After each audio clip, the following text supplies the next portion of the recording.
Hello, hello mga yob! Kamusta? Andito na naman tayo. Ang gagawin ko o ang gagawin natin ngayon ay magmamarinate tayo ng chicken inasal. Version ko to So, ang mangyayari nito, i-marinate ko siya ngayon and then bukas ko siya ihihawin. So tara, umpisa na natin. Ang unang ilalagay ko, Sprite. Maglalagay muna tayo ng Sprite. Konti lang. Meron kasi tayo, ang manok kasi natin is 4 lang siya. 4 quarters. So, pwede na to. Mga 1 cup o half cup. Ngayon, ang isusunod natin ay yung ating brown sugar. Pagkatapos yung ating lemongrass. And then luya. Pagkatapos yung ating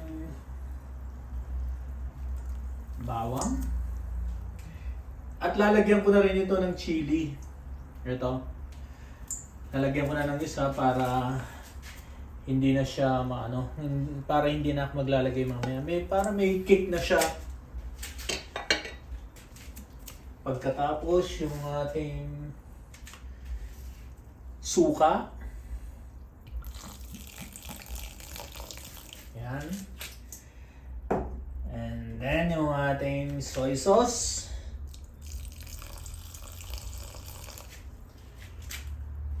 Lalagyan natin siya ng konting patis.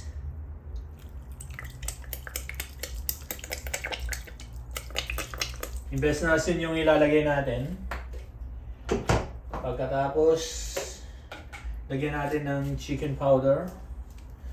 Pampadagdag ng lasa. And then yung ating ground black pepper. Yun. Ngayon, ang gagawin natin ay lalamasin natin. Para maghalo-halo lahat yung ating rekado. Okay na to. Itatabi muna natin ngayon to. Tatabi muna natin and then itong ating manok ilalagay natin sa ziplock. Isa-isa. Magandang mag-marinate pag nasa ziplock. Ay, eto pala. Para yung chicken nyo hindi siya mag-bloody, madugo, hiniwa ko siya hanggang dito sa may joint niya. And then, ayun pagkatapos dito, binalian ko, linabas ko to para, alam nyo, ito yung bloody Ito, magiging madugo tong dalawang to So, ilalagay natin yan, ganito. Pagkatapos,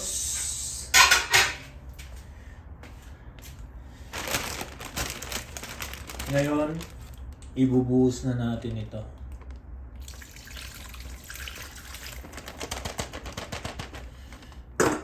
Ayan. And then, isisil natin.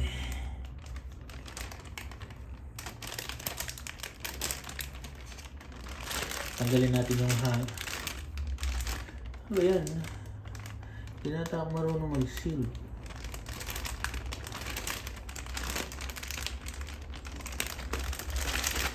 Ayan. And then, i-mix natin yung ganito. Ayan at least flat siya, di ba?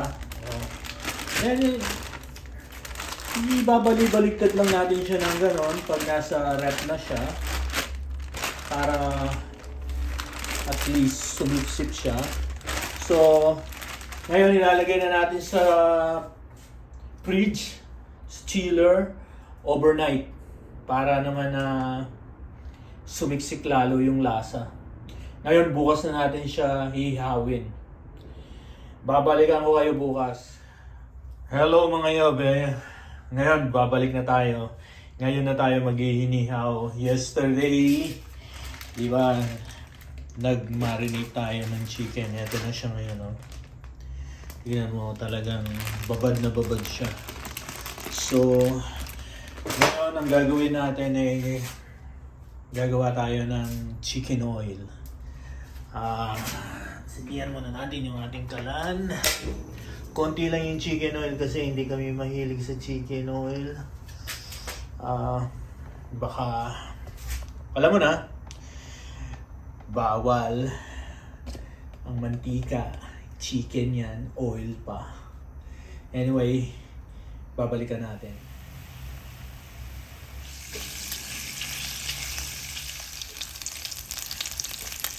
Eto, marami rin palang lumabas na mantika. Tanggalin na natin. Pwede natin kainin maya-maya yan. Ngayon naman, maglalagay tayo ng konting aswete oil para magkakulay. Tingnan natin ng 2 teaspoon.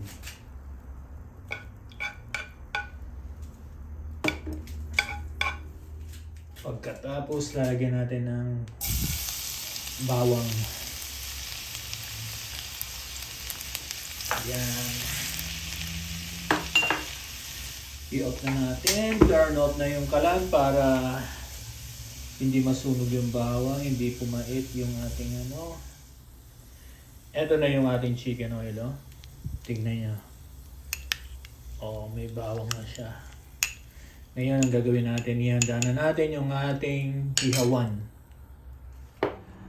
O yo, start na eh. Ihawan to no rin eh. Medyo mauran.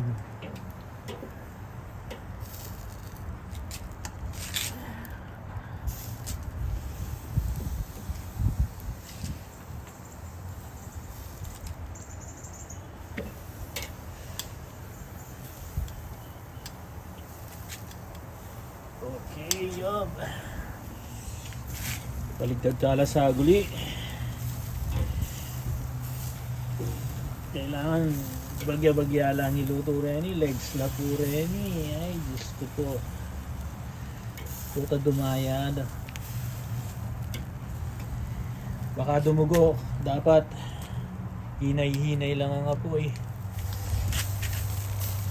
Baligtad tala uli.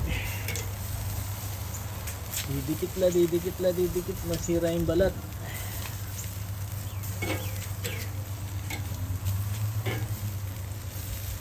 Oh my God, dinikit niya.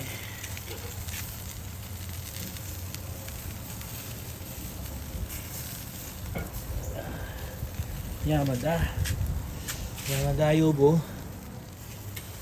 Ngayon yob, kulayan talang chicken oil. Chicken oil.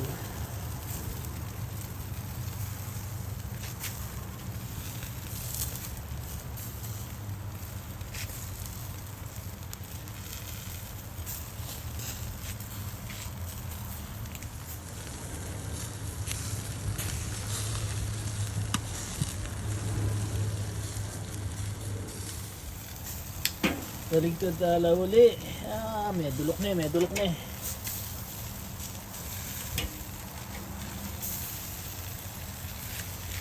Magdikit na lang. O yan yob.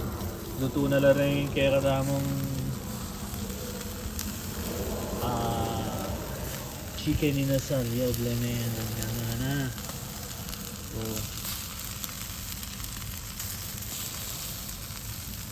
Uy. Yan mangantana.